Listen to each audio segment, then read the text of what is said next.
This video is brought to you by Sailrite. Visit Sailrite.com for all your project supplies, tools, and instructions. In this video, we're going to show you how to make a grill cover for a wood pellet grill. I just purchased this wood pellet grill, and I purchased a cover to go along with it. But to my surprise, when I looked at the cover from the inside, I found it to be very poorly made. In fact, there were needle holes from restitching and also gaps that hadn't been sewn at all throughout the cover on the inside. Sure, I could repair it with my Sailrite Ultrafeed sewing machine, but why should I keep a cover that's poorly made? So I decided to make one myself. We're going to show you how I did it. A grill cover should be form-fitting, but not so tight that it's difficult to install or remove. Steps covered in this video include how to make a pattern that is custom to your grill. We'll be using Drawstring pattern material to do that. A grill cover is made from multiple panels, so we'll also show how to add seam allowance to the patterns. Then, using those patterns that we created, we'll cut out our fabric. To remove excess fabric, sometimes a pleat is created. We'll show you how to do that in this video as well. Then once the fabric's cut out, pleats are added if necessary. We'll also be showing you how to join the panels together to make our grill cover. Then at the bottom edge, we'll create a sleeve for a drawstring or shock cord. We'll show you that too. Let's get started. But before we can do that, we need to determine how much fabric is required. To determine the amount of fabric that's required, we just need to take some measurements from the grill. The fabric that we'll be using is called Odyssey, and it's 64 inches in width. We can basically make the whole cover with 3 panels of fabric, one going over the grill from front to back and 1 panel on each side. No, we're not going to make the grill cover in that fashion, but it does give us a fairly accurate amount of fabric that is required. Nest those 3 panels of fabric within the width of the fabric we've selected, and then add up the length used. So for our grill cover, we need 4 yards of fabric. Before patterning, we need to create a frame using strapping tape for the pattern to rest on. To pattern the grill, we're going to apply filament strapping tape. This strapping tape is applied where we think panels will be sewn together to form the shape of the grill. So this filament strapping tape will have double-sided tape basted on top of it, and this basically forms the frame for patterning. Before we go further, let's break down how we've decided to pattern our wood pellet grill. Pattern number 1 will go over the main body of the grill from front to back. Pattern number 2 will cover the right side of the grill. Pattern 3 will cover the wood pellet box from front to back. Pattern 4 will cover the left side of the grill down to the top of the wood pellet box. And finally, pattern 5 will cover the left side of the wood pellet box. Sewing all 5 of these patterns together should make us a nice cover that fits our wood pellet grill. You want a form-fitting cover, but you don't want it so tight that it's hard to remove and install. In this video, we're going to show you how to do just that. If your wood pellet grill has a chimney like this one, we have a separate video showing how to make that chimney portion of the cover. At the end of this video, we will display a thumbnail which includes a link to that video. We've secured the strapping tape on the ground, basically following the same transition as the side of the grill, so straight down. We followed that same procedure for the left side as well. The barrel shape of our grill ends on the left side, and it transitions into the square box that is used to hold the wood pellets. Because of this shape change, we will place our strapping tape around that box so we can make a separate pattern piece there. The goal in applying strapping tape is to make a frame for each of the separate panels that you will be sewing together. Each area which transitions to a rather abrupt angle, for this grill, all the areas are almost a 90-degree angle change, we need to sew different panels of fabric to the opposite, so the finished cover will be the basic shape of the grill. Once we have the strapping tape applied where we want it, now we can take the double-sided tape, seam stick for canvas part number 129, and place it on top of the strapping tape. This double-sided tape will allow us to stick the Drawstring pattern material to it so that we can pattern our cover. If the seam stick or the double-sided tape were basted directly to the metal grill, you may find it very difficult to remove it later on. Thus the reason for the 3M strapping tape. Not only that, but the 3M strapping tape also makes it possible for us to apply it in areas where there's no surface at all, like down the sides of the grill. Now that we have a frame to pattern from, we can start patterning. Once it's applied, we can remove the transfer paper. We're going to do this first for pattern number 1 that goes from the front to the back of the grill. The Drawstring pattern material is available from Sailrite.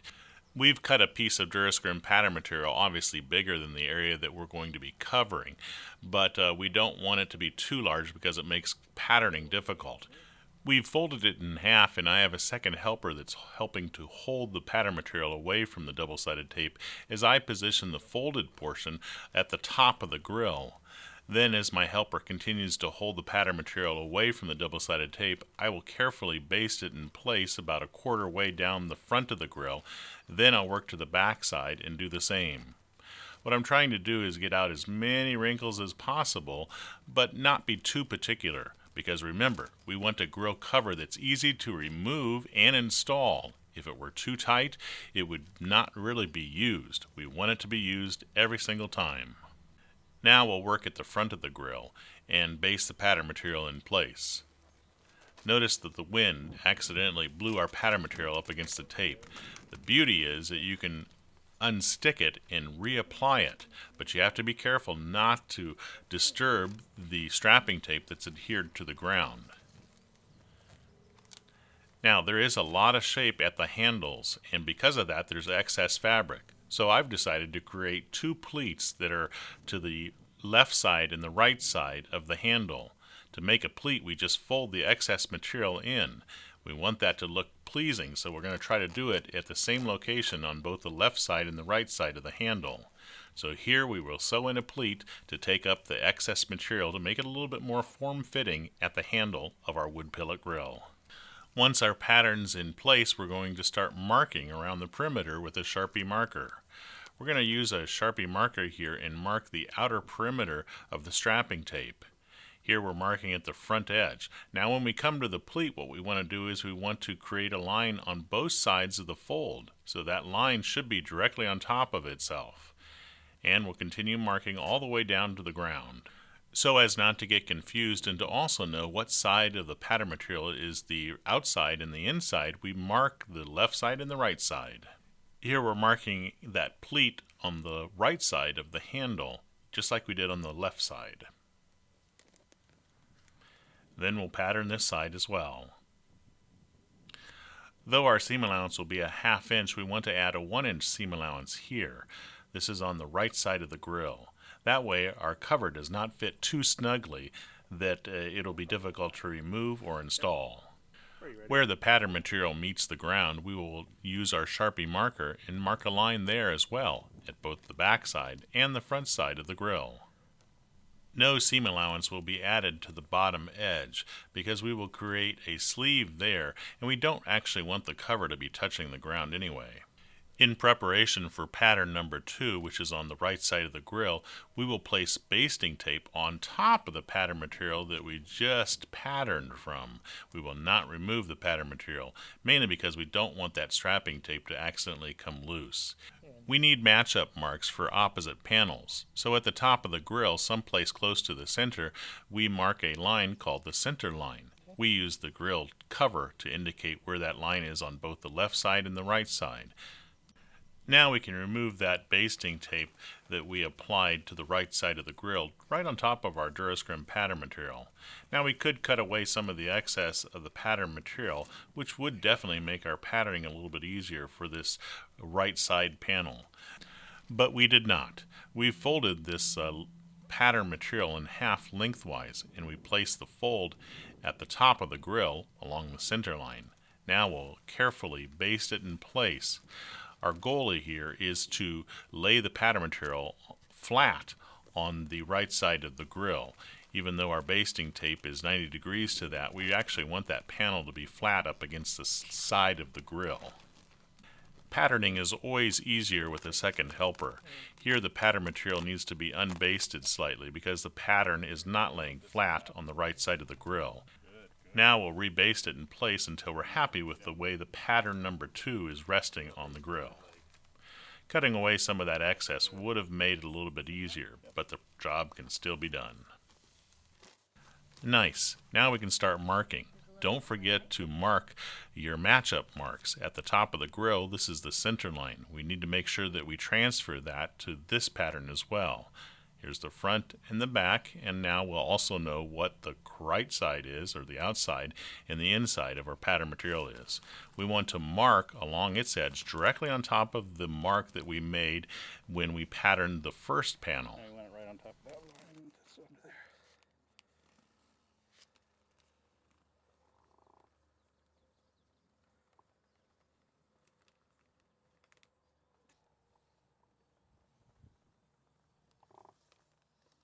In preparation for pattern 3, which goes from the front side to the back side of the wood pellet bin, we will cut away some of the excess of the pattern material on this, the left side of pattern number 1. Then we will apply seam stick for canvas right on top of that pattern material on this left side, just like we did on the right side. To work around this pleat, we're going to lay the pleat flat and then place our double-sided tape directly on top of it.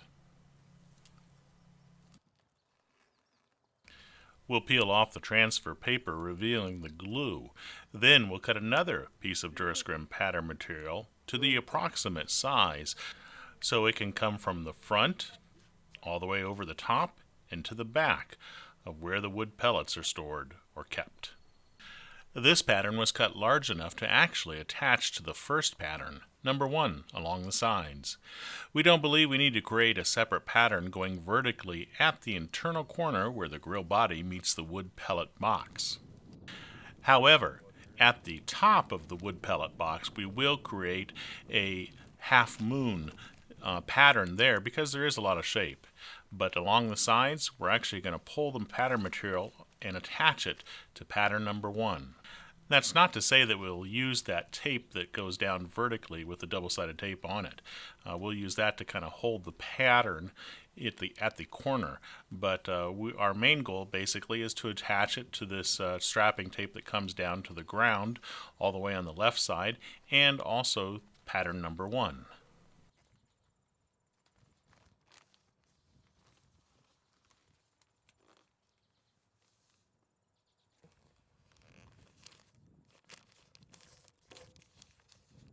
Anytime pattern material has to take a sharp turn, cutting a slit in the pattern material in a few spots can help the pattern material to lay flat at the area that you are patterning. Now we cut a little bit deep there. We'd rather not make cuts deeper than the actual pattern that we're going to be using. The first cut was rather deep, but we'll still be able to work it here. Now we'll repeat that process for the front portion of the grill.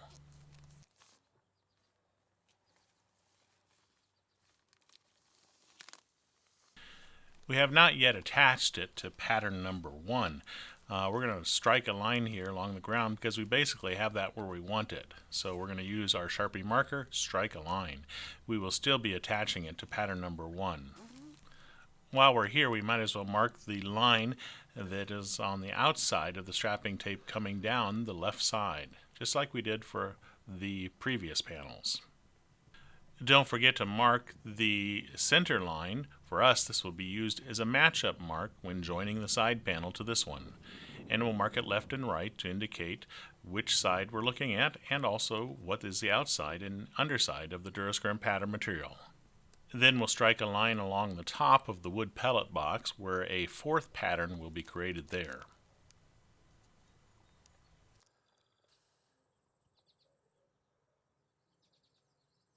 Now, before we can move on, we need to attach this panel to the first panel. So we'll peel up our transfer paper that we applied to the first panel and start basting this panel over top of it. This also needs to be done at the rear, just like we're doing here at the front. We will not show that since the process is done in exactly the same way.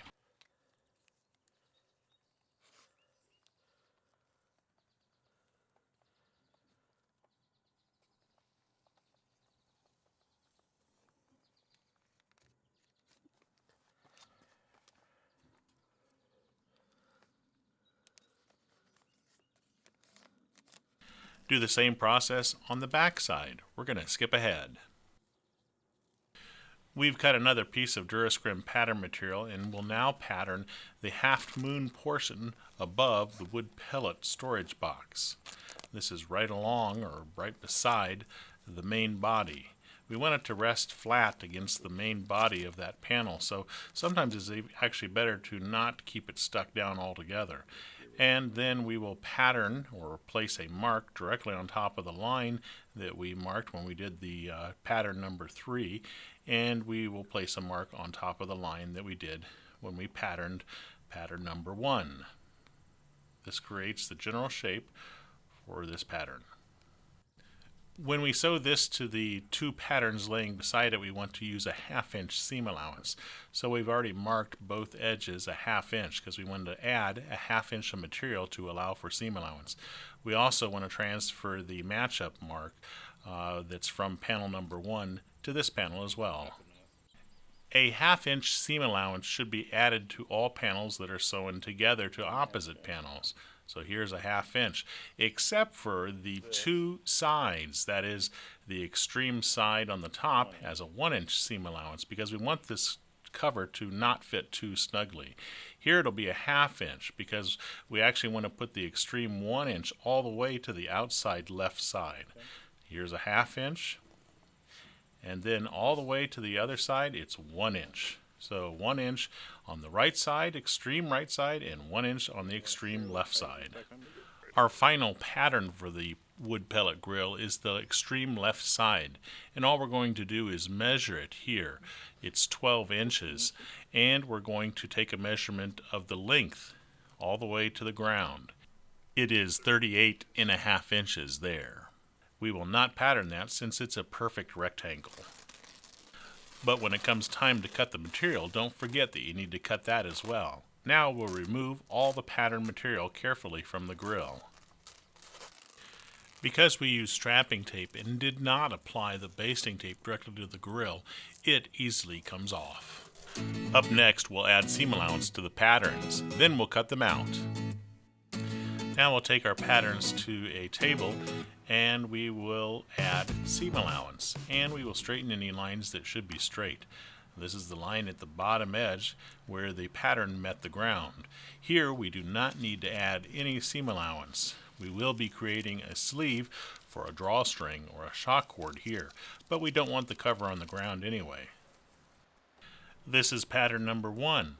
This is the bottom edge, no seam allowance is added there, but to the extreme right we add 1 inch seam allowance. This ruler is about 1 inch wide, so we'll use it to mark that edge. This edge has a little bit of shape in it, so we're marking about 4 to 5 inches at a time to follow the general shape of the line that we struck on the pattern material. There's one of our pleats. We're going to come back and talk about that here in a minute. We only add 1 inch seam allowance to the right side of the grill cover and the left side. All other panels will have a 1/2 inch only added. This 1 inch seam allowance will enlarge the cover, making it easier to install. This is the bottom edge. We're just straightening that line. Now here's the opposite side of panel number 1. This is the left side. Here we only want to add a 1/2 inch seam allowance. Let's go back to those pleats. First, we're going to draw the line all the way through until both sides of the lines meet each other. In other words, they make a perfect triangle. Then we need to add a 1/2 inch seam allowance to these pleats as well. So we're going to strike a line a 1/2 inch in from these lines because they'll be sewn together to take out the excess fabric at that point. So there's one line on one side, a 1/2 inch from the first line that we struck when we patterned, and one line on the other. We will do that with both of these pleats. Now we'll cut out the center of those pleats. Now on all other sides besides the edge that is up against the ground, we will add a 1/2 inch seam allowance. And so here we're just using a straight edge and marking about a 1/2 inch away from the line that we struck on the material, and we're also straightening that line as well. Here at the top of this panel, we are adding a 1/2 inch just by eye. And here at the half moon, we'll add a 1/2 inch all around the perimeter of this panel. The next pattern is the pattern that goes over the wood pellet storage box, and to the extreme left we will add 1 inch seam allowance, and to the right a 1/2 inch seam allowance. So this is where the top of the wood pellet box meets that half moon panel. And here we need to add a 1/2 inch seam allowance. So that's what we're doing with our straight edge here.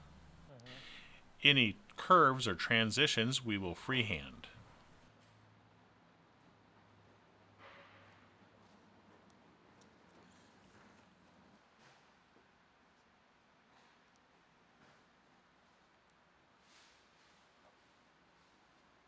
This next line looks very crooked. We're going to basically straighten it out. We believe it's supposed to be perfectly straight. So we've straightened it out with our straight edge. Now we're cutting the bottom edge where no seam allowance is added. The last pattern, number 5, was not patterned. It was simply measured. We will be using these patterns to cut our fabric out in the next chapter. We will also cover pattern number 5 there as well. For our grill cover, we're going to be using Odyssey fabric from Sailrite.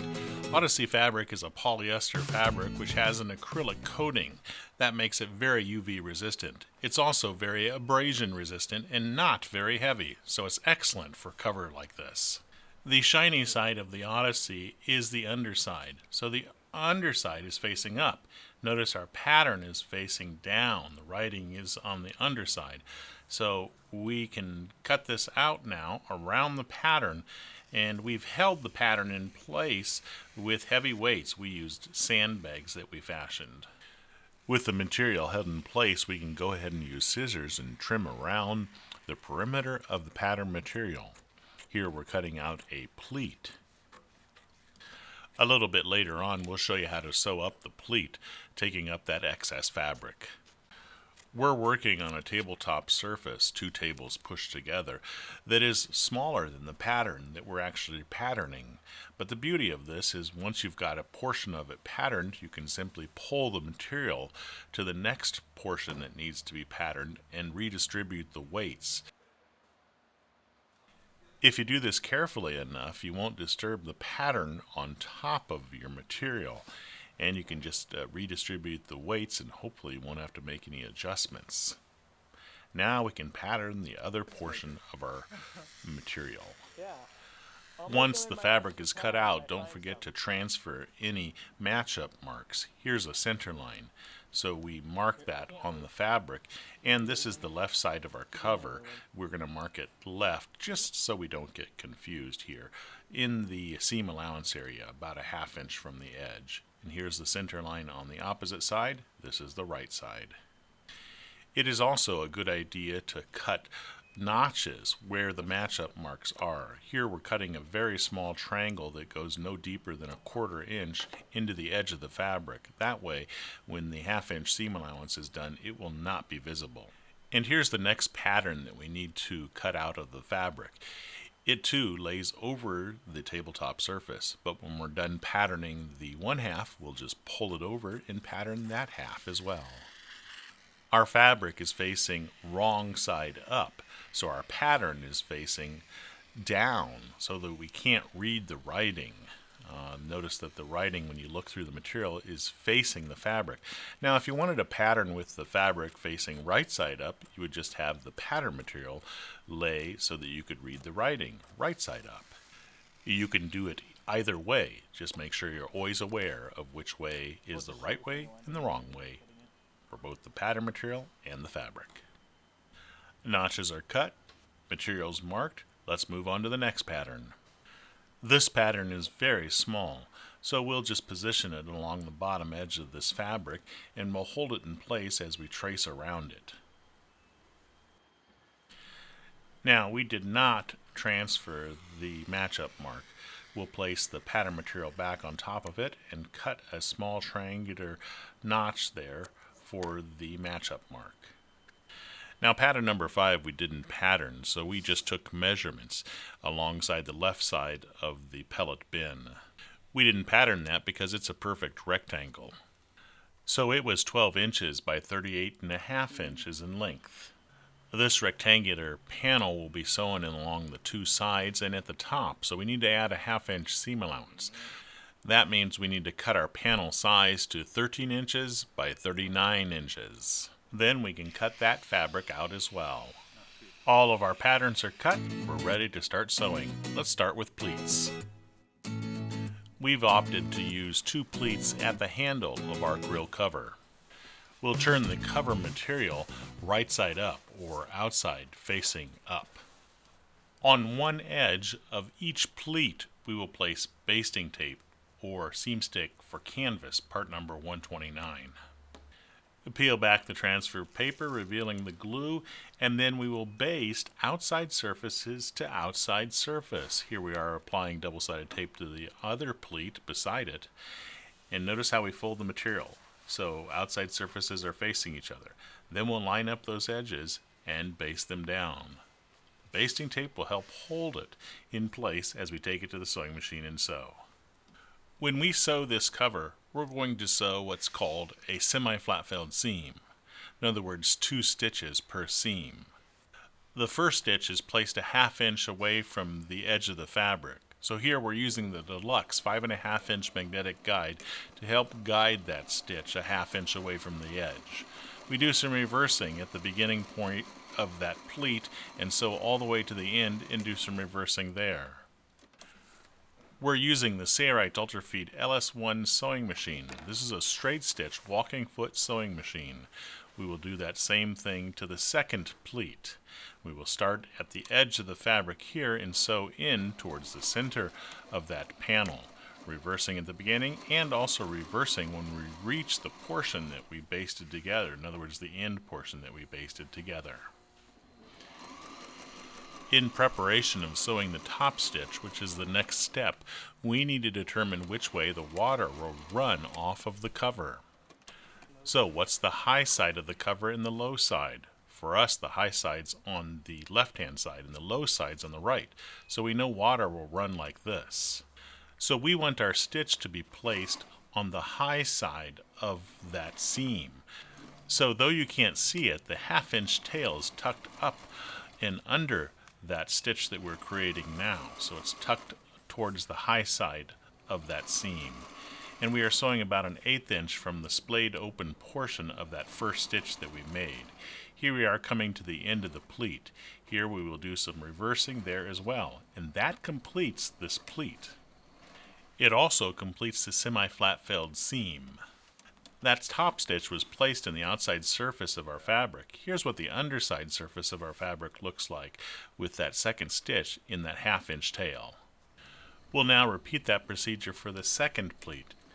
Let's move on. Now it's time to baste all the panels together and then sew them together. We're going to sew the main body panel 1 to panel 2. This is the right side. So we need the outside surfaces to be facing each other. Here are the match-up marks. We want them directly on top of each other. But before we do that, we're going to apply seam stick for canvas, part number 129, along the edge of our main body panel. Again, our pattern is bigger than our table, but by using weights, we can reposition the material and baste the other half without it slipping off the table. We use the Sailrite canvas patterning ruler to adhere our basting tape well to the fabric. We peeled off the transfer paper up to that notch, which is basically the center of our grill. And here on this one panel, we're going to cut relief slits going no deeper than 1/4 inch along the curved portion of that right panel, or panel number 2. When basting or sewing a curved section to a straight section of fabric, you'll notice the fabric will want to wrinkle. But these slits will allow the fabric basically to take the shape better and will reduce the amount of wrinkles that are typically seen when fabric is not slit like this. Now, because there's a lot of shape, we need to use some multi-use pins to hold it in place, because the basting tape will not be strong enough to hold that panel at this rather pretty abrupt curve. Whoa. So here at that notch, we'll use a multi-use pin to hold it together. Placing a few multi-use pins along the curved portion will help hold the assembly together at that curvy transition.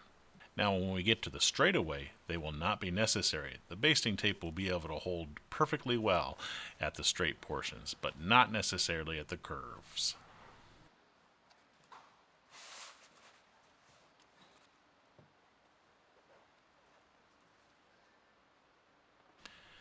Okay, now we're back to the straightaway, no more slits.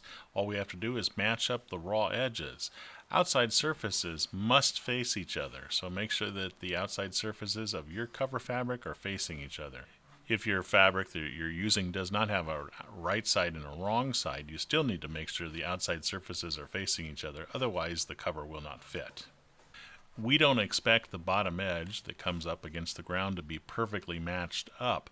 When we did patterning, we roughly drew a line where the ground was indicated stopping at, but that was a rough indication of where the bottom of the cover is. We will trim that up later on.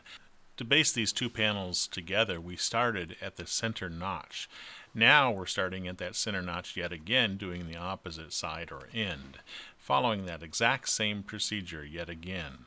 And again, because there's a lot of curve here, we're going to use multi-use pins to help hold the material, or the double-sided tape, in place.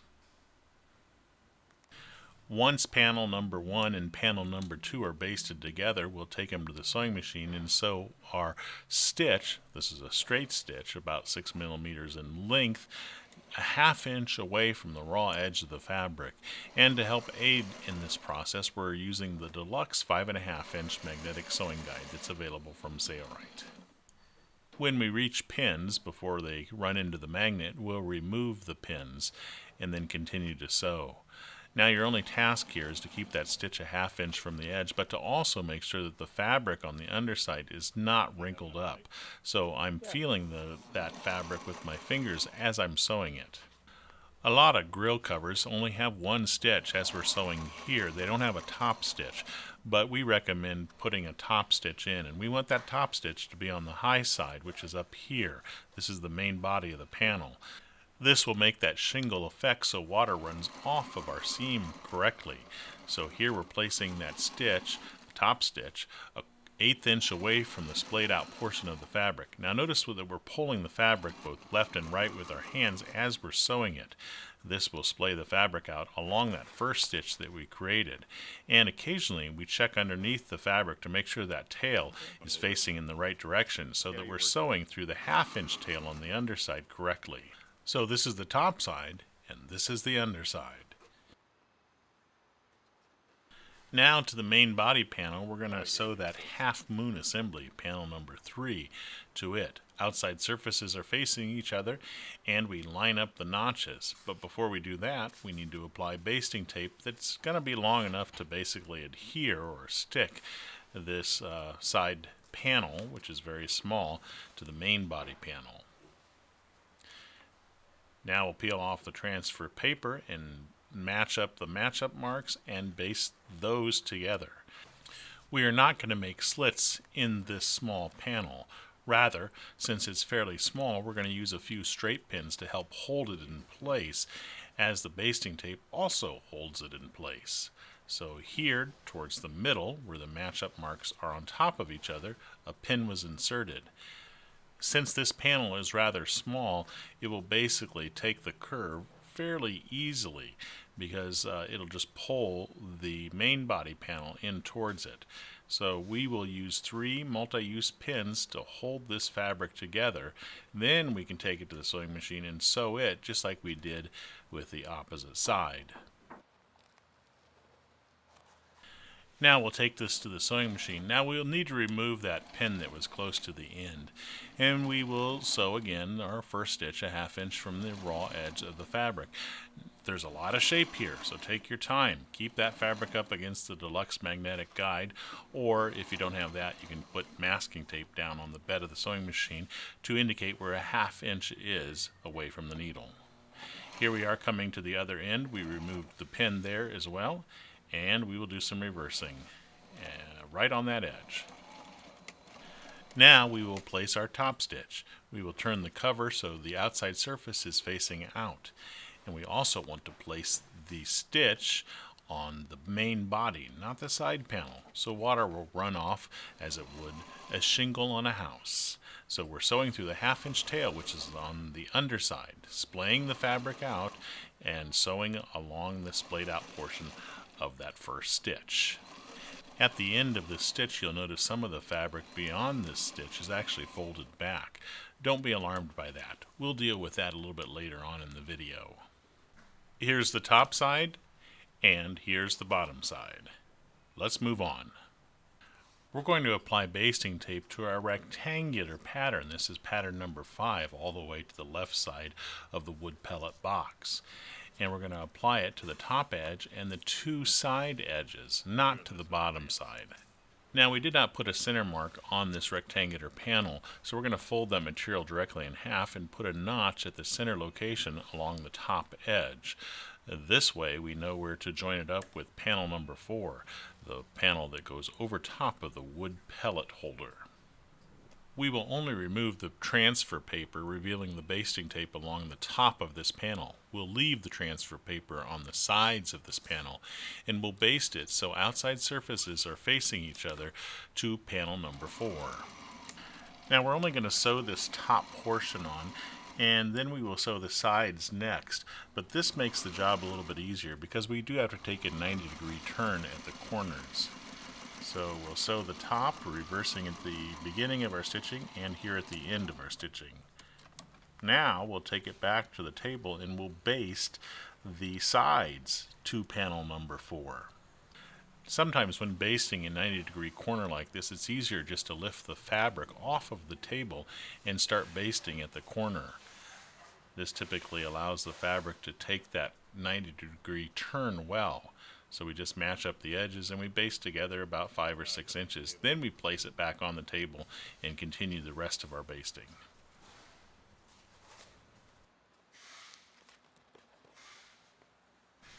To ensure that this doesn't come unbasted, especially at the 90-degree turn, we'll use a couple multi-use pins. One at the middle position, but more importantly at the 90-degree turn. Alright, let's do the same thing to the other side. Again, we lifted the material off of the table to start the 90-degree baste, and we will continue to baste down the length of that side as well. Since the fabric is taking a 90-degree turn, sometimes cutting a slit in the fabric will allow it to take the turn more smoothly. So here we made a slit, not going deeper than a 1/4 inch, and you'll notice that the fabric does rest better there now. We started sewing from the bottom edge and we'll sew up to that 90-degree turn.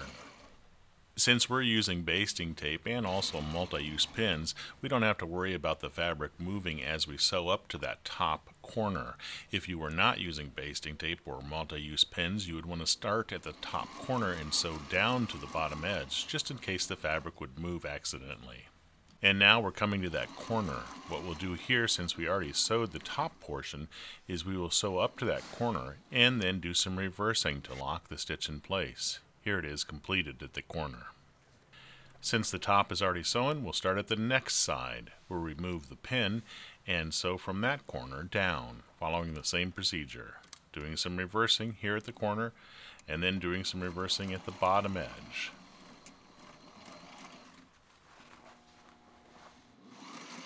When that first stitch is completed, push the corners out with your finger. Now we'll complete our top stitch. We'll start sewing from the bottom edge. The panel to the right is actually our rectangular panel. So the top stitch is being placed in the panel that goes over the top of the wood pellet bin. So our tail is tucked to the left. So we're sewing through the 1/2 inch tail on the left hand side. We're keeping our stitch again an 1/8 inch from the splayed out portion of the fabric. Notice that we are pulling the fabric both left and right with our hands as we sew the stitch. Here we are getting to the corner. When you get to a corner, there's a lot of bulk fabric. Try to smooth it out as best as possible right in front of the needle. When we make the turn, what we do is we bury our needle, lift our foot, readjust our fabric so we can make the 90-degree turn. We will then lower our foot. The buried needle keeps our position. We will flatten the fabric as much as possible and continue to sew. We'll sew to the next 90-degree corner, then down the opposite side, and that will complete our stitch. Here's what the corners look like when we're done. The 2 panels that we just sewed together, we need to find the center location to where they will join the main body panel. That's pretty easy to do because of the cutout for this half moon assembly. We also need to find the center of the half moon assembly and mark it. Now we'll apply double-sided tape. First we're going to apply enough tape just to adhere the small panel number 3, which is the half moon assembly, to this left side assemblies of panels. If you like, you can apply the double-sided tape all the way to the bottom edge, because we will have to do that anyway. But we're just stopping here because we're going to concentrate on basting these two panels together where there's a lot of shape. So now we will match up those center marks. Here we did not cut out a triangular wedge, we just marked the material. And because there's a lot of shape, we're going to use multi-use pins yet again to hold the glue together. The glue does stick very well, but does not stick enough to hold this kind of shape in place. Now when there's a large turn like there is here to join the rest of the panel together, sometimes what is easiest is to straighten out the fabric on the bottom side, almost make it look straight, and then base the panel that has a lot of shape, both of them have a lot of shape, to it. That makes it a little bit easier. Do expect a few little wrinkles. You can't get all the wrinkles out because of all the shape. And pin those assemblies together so they don't come unglued. Here we'll do it to the other side as well. Notice that we're straightening that panel on the bottom side, which makes it easier to baste. And look at our semi-flat felled seam. It did fold the edge of that fabric back slightly. That's quite acceptable. All we need to do is just match up the fold to the raw edge of the panel underneath, and it'll come out perfect. So don't worry about the fact that it actually folded the material at that location. Ignore it. Now we're going to place double-sided tape all the way down to the bottom edge up to the point where we stopped. We're using the Sailrite canvas patterning ruler to make sure that the double-sided tape sticks well to the fabric. Remove the transfer paper and start basting yet again. Remember, on some of these transitions where there's a lot of shape, sometimes it's easier to hold the fabric up in the air and baste them together where there's a lot of shape, and then put it back on the table and baste the remainder.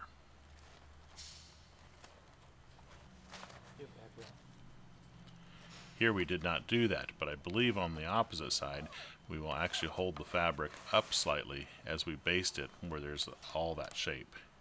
We're going to place another multi-use pin here to help hold everything together.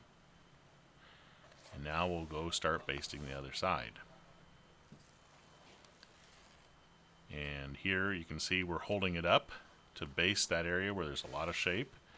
Once we're past that, we'll place it on the tabletop and baste the remainder. There's that transition between the half moon assembly with that fold. Completely acceptable. Now we take it to the sewing machine and sew our straight stitch a ½ inch from the raw edge of the fabric. Again, we're using the Sailrite Ultrafeed LS1 sewing machine and the Deluxe 5½ inch magnetic guide. When we get to our pins, we have to pull them, especially the way we inserted them, which is quite acceptable. Make sure the fabric on the bottom side is flat as you sew it. That is one thing that could mess up your project. It won't destroy your project, you just have to rip out some stitches if you get a large wrinkle on the underside. But you want to try to feel the underside of the fabric as you're sewing to make sure that it is laying flat.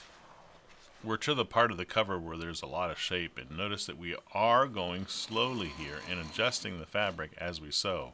Keep the fabric as flat as possible, especially the areas that you're sewing. Sometimes you won't be able to keep it flat except for in front of the needle, which by a ½ inch or an inch or so. So don't be alarmed by that. It is normal when there's a panel with this much shape. Our first stitch is done. Now we will turn the panel right side out and start our top stitch of the semi-flat felled seam. We're going to place the stitch on the high side here, so the tail will be tucked up towards the top or the highest point of our cover. So water will run down like it would a shingle on a roof.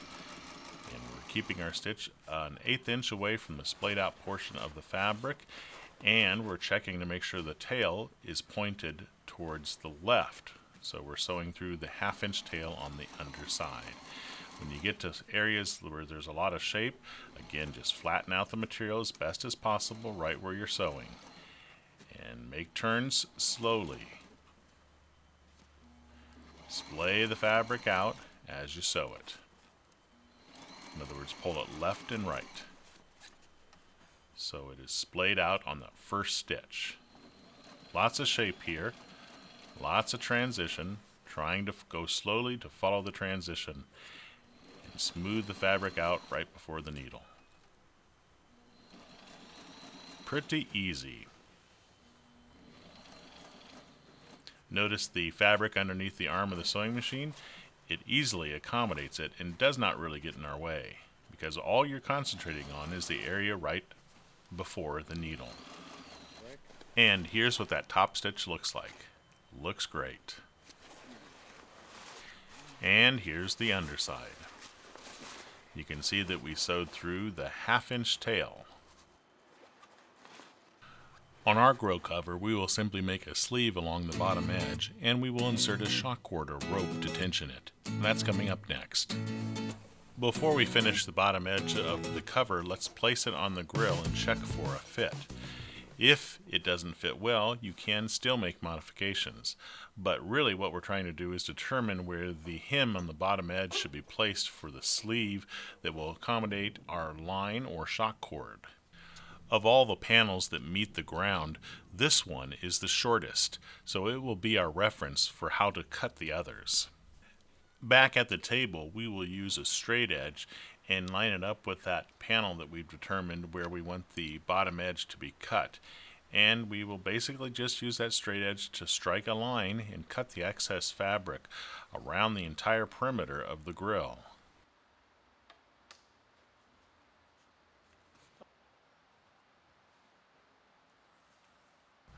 Once that's done, we can trim off the excess.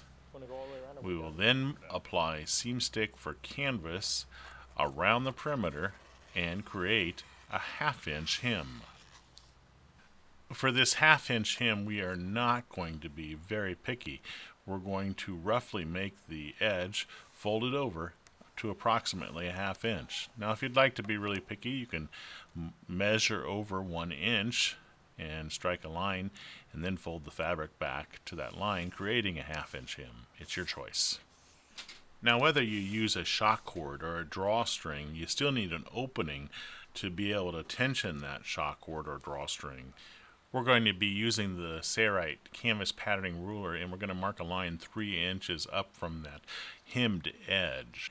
If you don't have this, you can use a tape measure, measure over 3 inches and strike lines, and then fold to those lines that you've struck. Using the Sailrite canvas patterning ruler, it has a metal edge that conveniently runs up against the edge of the fabric so that you can place a line exactly where you want it. For us, 3 inches up from that edge. Now you do have to work the fabric out flat, and you have to skip any seams because it won't transition neatly or smoothly over seams like this. This is where we will create the sleeve for the drawstring or shock cord. So we've determined this is the exiting point for the shock cord or drawstring, and we've measured over from that center point 2 inches on each side, so 4 inches in total. At that point, we've creased the fabric where the sleeve will be created. In other words, fold the 1/2 inch hem up to the line that we struck, and then we strike a line over that creased area. We will also strike lines up the sides as well.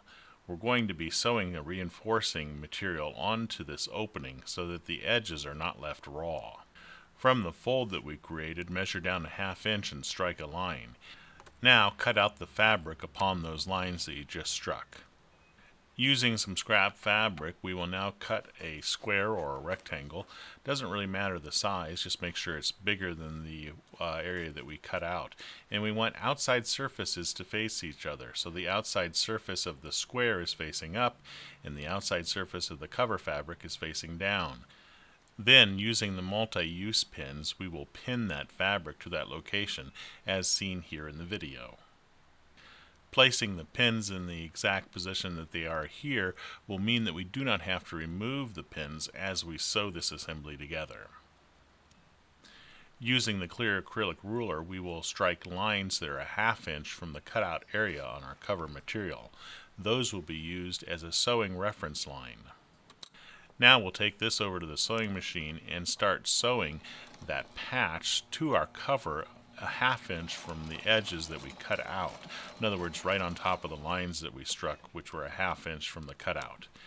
When we get to the corner, we will bury our needle, lift our presser foot, roll our fabric around, lower our presser foot, and continue to sew directly on top of that line that we struck. Notice how we are sewing over the pins, and the pins are in such a location that we don't have to pull them as we sew, like we did on previous pin locations. Make sure you do reversing at the beginning and the end here. So here, in that ½ inch hem, we'll do some reversing.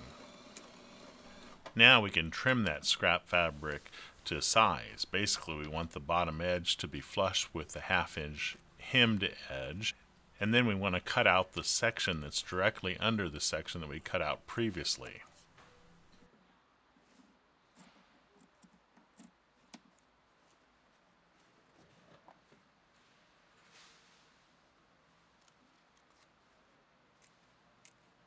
At the corners, we want to create a miter slit, going no deeper than the stitch that we created. So 45 degrees into that stitch, we created a miter cut. Flipping the panel will cut some of the excess scrap fabric away. Now we will take that scrap fabric that we've sewn on and we will fold it to the underside of our cover so that we get a finished edge. We should have more than a ½ inch of that fabric folded back to the back side. Then we will pin it in place so that we can sew it down after it's been folded appropriately all around the perimeter. Fold it nicely and take your time here, and then pin it in place. Then we'll take it to the sewing machine and sew around it approximately a ½ inch from that new folded edge.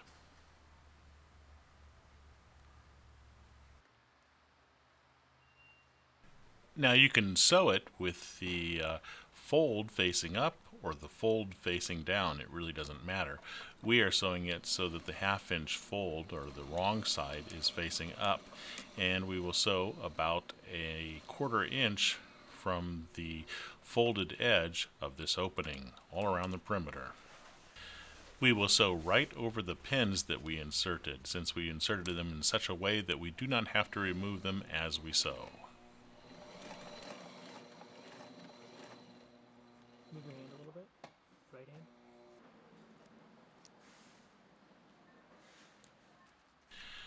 Next, we will apply seam stick for canvas, part number 129, on top of the ½ inch hem that we created. Then, whether we use leech line or shock cord, we will pin it in place at the opening that we created and start to fold that sleeve over that shock cord or leech line. We are folding that edge to the line that we struck 3 inches up from the ½ inch hem. As we are doing this, we are tucking the shock cord or rope into that sleeve as we create that sleeve. At any transitions where there is a large transition, you may have to create a slight wrinkle. That is acceptable and expected. Now we've basted all the way to that opening, and we'll leave a little bit of excess line here, though we don't need much, so about a foot on each end is plenty. Now we can take this to the sewing machine and sew that sleeve in place. We're going to sew about a ½ inch from the folded portion of the sleeve, and we will sew all around the perimeter, reversing at the beginning because we started at that opening, and we will sew over any sleeves and any folds that we created to make up for transitions or shape changes.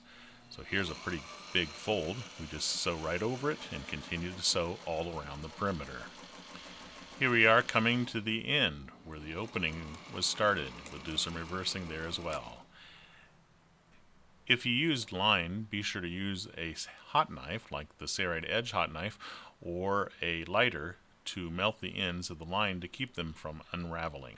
We'll be using a barrel lock closure here. This is a double barrel lock closure, and we will insert our shock cord or line through that. Or once you have the cover on and tension it to the appropriate amount, you can actually just tie a knot rather than use a barrel lock. It's your choice. On both ends of the line, we're going to tie a figure 8 knot. This will keep the ends of the line from coming back through our barrel lock closure. To help identify one of the sides of the cover, you may want to choose to sew in a Sailrite woven tag. This will help you quickly identify what edge you're throwing over the grill to make installation quicker and easier. And it also shows the world that you sewed it up yourself. All we're going to do here is sew this tag in place, then our grill cover is complete. Oh, don't accidentally sew this tag over the leech line or shock cord that you have in the sleeve. Make sure you push it out of the way before you sew it down. And now finally, we get to install the cover on our grill. Our goal was to make a cover that would fit the grill, but not be so difficult that it would not be easily installed on the grill and removed from the grill. And I believe we have accomplished our goal. Along the bottom edge, draw the line up taut until you're happy with the fit. When first tensioning the cord, you will have to distribute the wrinkles in the sleeve by hand around the perimeter. Once this is done, it is typically not ever adjusted again. If your wood pellet grill has a chimney off to the side, typically on the right-hand side, we have a video that shows how to create that tubular cover for the chimney. Click the link at the top right to be directed to that video. Coming up next is the materials list and the tools that we used to build this wood pellet grill cover. Sailrite stocks many types of cover fabrics that would work great for grill covers or other applications like this. If you have any questions about the materials, be sure to give us a call at Sailrite or email us. We're glad to help. For more videos like this, be sure to subscribe to the Sailrite YouTube channel. Click the bell to be notified of new videos when they become available. I'm Eric Grant, and from all of us here at Sailrite, thanks for watching.